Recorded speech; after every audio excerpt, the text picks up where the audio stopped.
executive enforcement.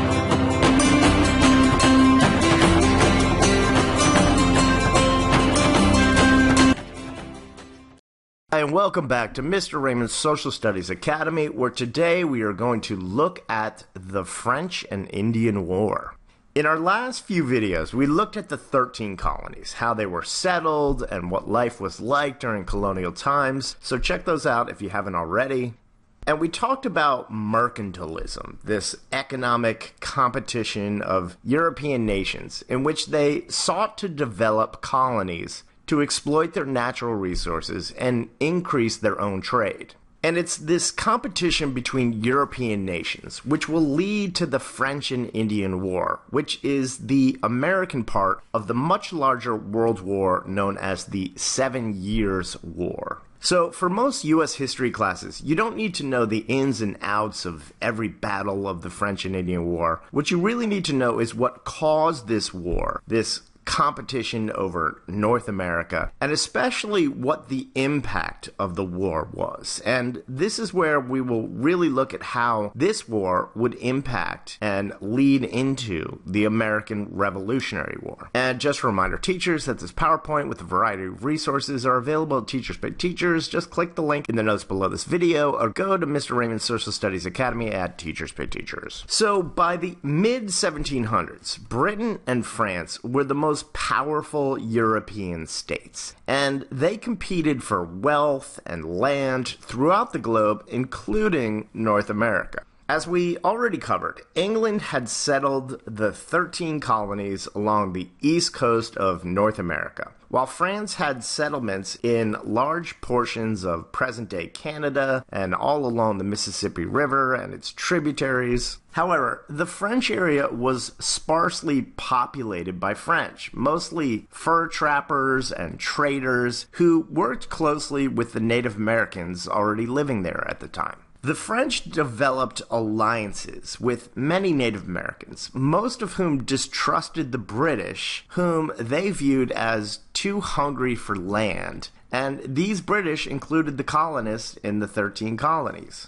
After all, while only around 60,000 French could be found spread out throughout North America, the population of the English colonies by the time of the French and Indian War was already well over 1 million people, most of whom were farmers seeking their own land.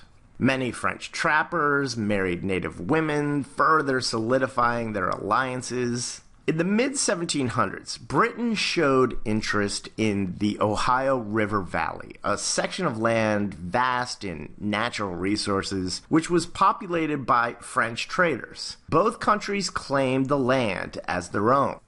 The French had built a series of forts to protect their lands, including Fort Duquesne in what is today Pittsburgh. In 1754, the governor of Virginia sent a militia headed by a 21-year-old George Washington to drive out the French. Washington set up his own fort in the area, which he called Fort Necessity, and the fort was attacked by the French and their native allies. While Washington lost the battle, he was viewed as a hero throughout the colonies for taking on the French. Around this time, colonial leader Benjamin Franklin organized a quote-unquote plan of union, or a centralized governmental body of the colonies to coordinate their war efforts. Delegates representing 7 of the 13 colonies gathered in Albany, marking the first time the colonies organized on a national level.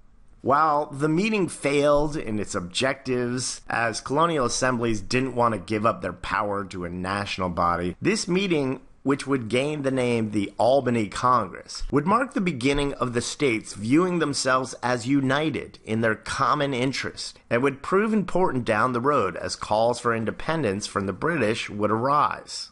With the French and Indian War underway, the French had many early successes in the war, winning battles and capturing forts, including a second failed attempt at capturing Fort Duquesne, in which British General Edward Braddock, the commander-in-chief of British forces, was killed as Officer George Washington looked on. Much of the early French successes can be attributed to their Native American allies. The natives also carried out raids on many frontier colonies, sending families fleeing back to the East Coast. 1757 marked the turning point in the war when a new British Prime Minister, William Pitt, took control of war strategy and sent more British troops to North America. The British decided to focus their efforts on driving the French out of Canada. In 1758, they captured the strategically important French port of Louisburg in modern-day Nova Scotia. Meanwhile, a new British hero appeared in North America in the form of Major General James Wolfe, who, after a sneak attack in which his troops scaled a cliff, catching the French by surprise, captured Quebec for the British. The following year, despite losing the leadership of Wolfe, who was killed during the fighting, the British defeated the French in the Battle of the Plains of Abraham, sealing their fate. The fall of Montreal the following year, in 1760, marked the defeat of the French in North America. The Treaty of Paris, signed in 1763, marked the end of not just the French and Indian War, but the 7 Years' War, which Winston Churchill referred to as the First World War. And this set the stage for major changes in North America. After all, one of the most important things you need to know about the French and Indian War is the impact it would have on events to come. So, the aftermath. Among the impacts you need to understand is that with the French out, the Native Americans lose their main ally against the British expansion in North America. The French and Indian War also marks the beginning of the colonies uniting and not just thinking of themselves as 13 separate little countries. The French are going to be looking for payback against the British, and the British are going to be looking to get paid back from the colonies. Again, the Indians, or natives, viewed the British as a threat to their land. And a reminder, when we're talking about the British, this includes the colonists who are part of Britain. In 1763, the year of the peace treaty, an Ottawa chief named Pontiac organized 3 tribes to attack British forts. After attacking Fort Detroit, Pontiac and his troops were able to capture 8 British forts. Pontiac's own native allies would turn on him and murder him, but a peace deal was signed recognizing some of the native complaints. To appease the Native Americans, the British passed the Proclamation Act of 1763, banning settlers past the Appalachian Mountains, despite the fact that many Americans, including George Washington, owned claims to land out in this area. This would be the first of many British acts to anger the colonists in the war's aftermath. And this anger would find a new spirit of unity that exists among the colonies as a result of the French and Indian War. The colonists had just experienced a major war for the first time on their continent. And following the gathering of the Albany Congress, they increasingly sought to look to each other for solutions and unite for their common goals. The most important impact of the French and Indian War that you need to know for your course is the British taxes that would result. Britain racked up an enormous debt fighting the war and looked to the 13 colonies as a place to impose these new taxes in order to alleviate their debt. By tightening their control on the colonies, they started down a path which would lead to revolution. And this is where we will pick up next time on our road to the American Revolution. But before we do, let's review. The French and Indian War was fought between, this should seem easy, but sometimes the name doesn't quite give it away. It's a war between France and England, and it's part of the bigger war, the 7 Years' War. Which colonies were more heavily populated, French North America or British North America?